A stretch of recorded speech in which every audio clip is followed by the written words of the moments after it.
asked you this question last week when I ran into you after Gillette's annual meeting, but I choked. So now there's no pressure. Here goes. In the years, from my reading, in the years from 1956 through 69, you achieved the best results of your career quantitatively, 29% annually against only 7% for the Dow. Your approach then was different than now.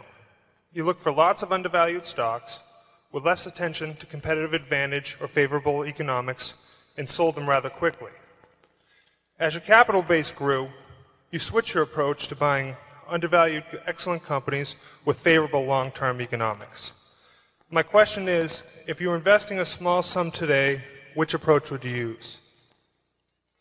Well, I would use the approach that I think I'm using now of trying to search out businesses that where I think they're selling at the lowest price relative to the discounted cash they would produce in the future.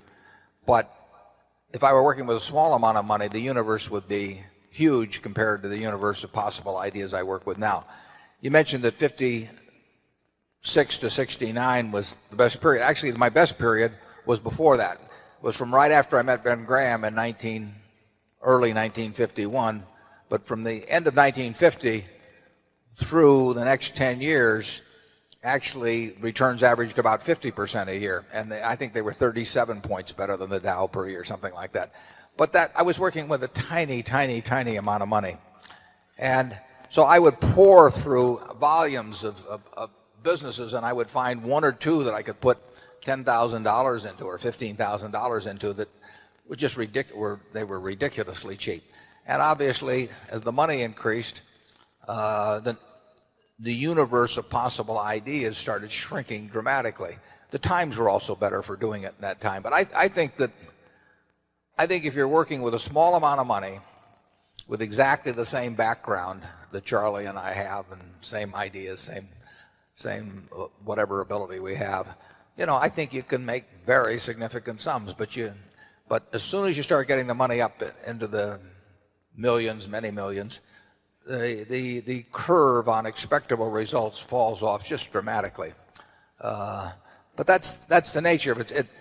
You've got to, when you get up to things you can put millions of dollars into, you've got a lot of competition looking at that, and they're not looking as I did when I started. When I started, I went through the pages of the manuals page by page. I mean, I probably went through 20,000 pages in the Moody's Industrial, Transportation, Banks, and Finance manuals.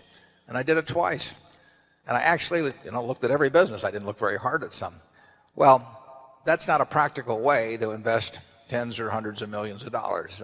So I would say if you're working with a small sum of money and you're really interested in the business and willing to do the work, you will find something. If you were, there's no question about it in my mind. You will find some things that promise very large returns compared to what we will be able to deliver with large sums of money.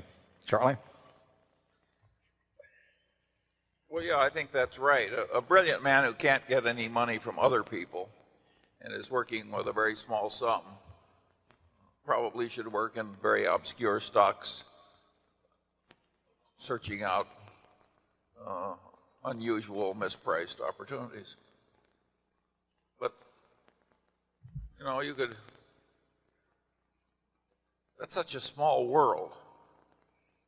It may be a way for one person to come up, but it's a long slog. Yeah, most smart people, unfortunately, in Wall Street figure that they can make a lot more money, a lot easier, just by one way or another, getting an override on other people's money or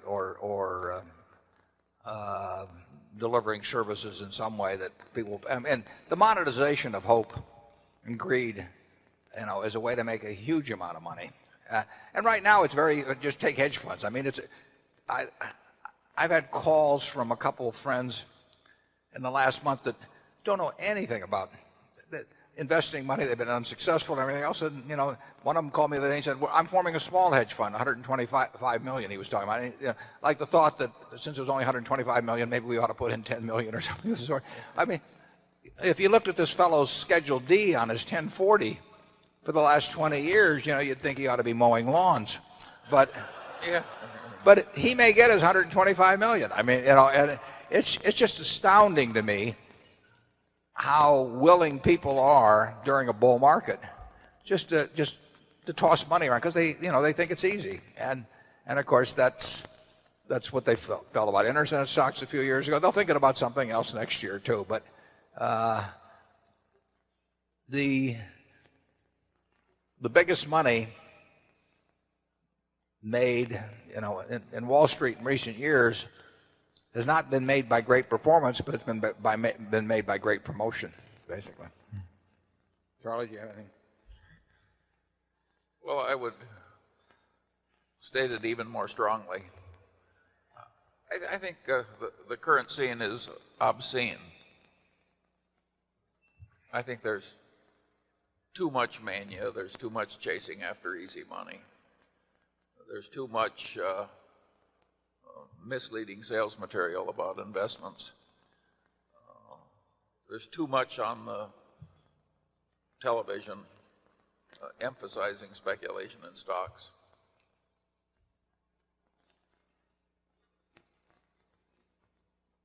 Zone 7.